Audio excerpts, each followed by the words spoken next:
समाचार लोकतंत्र की आवाज, साथ आपके मैं हूं ममता सिंह। वक्त हो गया है आज की कुछ खास बड़ी खबरों का, तो चलिए नजर डालते हैं आज की कुछ खास बड़ी खबरों पर। वाराणसी में प्रधानमंत्री नरेंद्र मोदी के संसदीय क्षेत्र में देश के प्रथम राष्ट्रपति डॉक्टर राजेंद्र प्रसाद की 137वीं जयंती कायस्थ महासभा के लोगों ने मनाई। आज दिनांक 30/11/2021 को दोपहर 2 बजे शिवपुरी बाईपास पर होटल 11 पर अखिल भारतीय कायस्थ महासभा के द्वारा देश के प्रथम राष्ट्रपति डॉक्टर राजेंद्र प्रसाद जी की 3/12/2021 को 137वीं जयंती के उपलक्ष्य में प्रेस कॉन्फ्रेंस का आयोजन किया गया। महोदय, आपको सादर अवगत कराना है कि दिनांक 3/12/2021 को देश के प्रथम राष्ट्रपति डॉक्टर राजेंद्र प्रसाद की 137वीं जयंती के उपलक्ष्य में अखिल भारतीय कायस्थ महासभा के द्वारा लखनऊ में हुंकार रैली का आयोजन किया गया, जिसके क्रम में आज प्रेस कॉन्फ्रेंस का आयोजन किया गया है, जिसमें पूर्व मंत्री रिबू श्रीवास्तव जी ने बताया कि डॉक्टर राजेंद्र प्रसाद जी हमारे समाज के गौरव हैं और कायस्थ समाज को उनके जीवन का अनुकरण करना चाहिए, उनके पद चिन्हों पर चलना चाहिए। और बताया गया कि कायस्थ की संख्या उत्तर प्रदेश में अभी बहुत ज़्यादा है, इसलिए एक बड़े कायस्थ समाज की हुंकार रैली का आयोजन किया गया, जिसमें वाराणसी में भारी संख्या में लोग वहां पहुंचे और इसका आह्वान पूर्व मंत्री रिबू श्रीवास्तव जी ने किया और बताया गया है कि निवेदन किया कि कायस्थ समाज अपने हक की लड़ाई के लिए इस हुंकार रैली में लखनऊ में सहभागिता अवश्य निभाए। इसी क्रम में अखिल भारतीय कायस्थ महासभा के उपाध्यक्ष राहुल श्रीवास्तव जी ने बताया कि उत्तर प्रदेश में लगभग 13% कायस्थ समाज की संख्या है। अब समय आ गया है कि कायस्थ समाज भी अपने अधिकार को मांगे और वाराणसी में सभी कायस्थ समाज के सभी लोगों से अपील की गई कि 3/12/2021 को लखनऊ पहुंचकर हुंकार रैली को सफल बनाए। प्रेस वार्ता में प्रमुख रूप से विवेक श्रीवास्तव, संजू, राहुल श्रीवास्तव मौजूद रहे। लाइव टीवी समाचार के लिए अब्दुल्ला हाशमी की खास रिपोर्ट।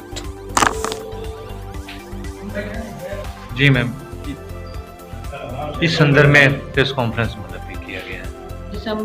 3 दिसंबर को डॉक्टर राजेंद्र प्रसाद की जयंती के अवसर पर लखनऊ के झूलेलाल पार्क में कायस्थ महासभा की तरफ से, अखिल भारतीय कायस्थ महासभा की तरफ से एक हुंकार रैली का आयोजन किया गया है। इस बात को देखते हुए कि इतिहास गवाह है कि कायस्थों ने इस देश की आज़ादी से पहले भी और आज़ादी के बाद भी इस देश को दशा और दिशा देने में अपनी पूरी भूमिका निभाई है।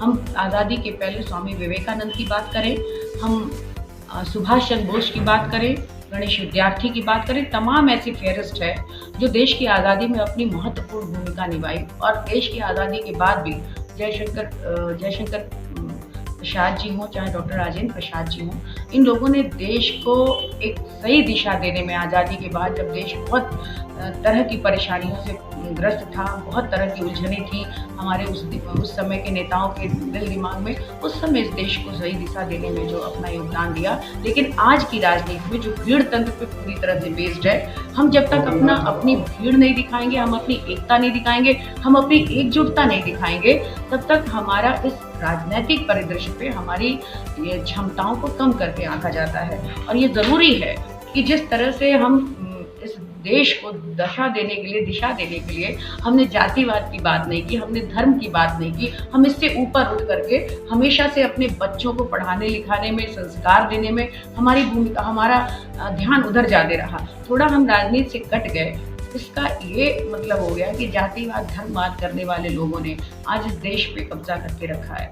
हम राजनीति में कायस्थ समाज के लोग आज भी अब पर्दे के आगे न सही लेकिन पर्दे के पीछे, अगर वो ना रहे तो देश या प्रदेश की राजनीति नहीं चल सकती। किसी सरकार किसी के भी हो, मुख्यमंत्री कोई भी बन जाए, लेकिन अगर मुख्यमंत्री और किसी भी सरकार के पीछे अगर कायस्थ समाज के ब्यूरोक्रेट्स या कायस्थ समाज के लोग सहयोग न करें तो सत्ता चलाना बहुत मुश्किल होगा। ऐसे में जब समाज के लोग हर तरह से सक्षम है और देश को चलाने में, प्रदेश को चलाने में, उसके बाद भी आज उनकी भागीदारी सबसे कम है। बहुत ऐसी बिरादरियां हैं जिनकी संख्या हमसे कम होते हुए भी उनको भागीदारी मिलती है, क्योंकि वो अपनी भीड़ सड़क पर दिखाते हैं। हम अपनी भीड़ सड़क पे नहीं दिखाते, हम अपने बच्चों को बाहर पढ़ने के लिए भेजते हैं। हमारी ज़मींदारी बहुत रही, लेकिन हम पढ़ाई लिखाई को मेन समझते हुए हम बाहर अपने बच्चों को भेजे पढ़ने लिखने के लिए, उनमें संस्कार डेवलप हो, उनमें शिक्षा का महत्व बढ़े। उस कारण से इस देश अब तक के लिए बस इतना ही। रुकेंगे एक छोटे से ब्रेक के लिए, थोड़ी देर में फिर से हाजिर होंगे ऐसे ही कुछ खास खबरों के साथ। तब तक के लिए नमस्कार।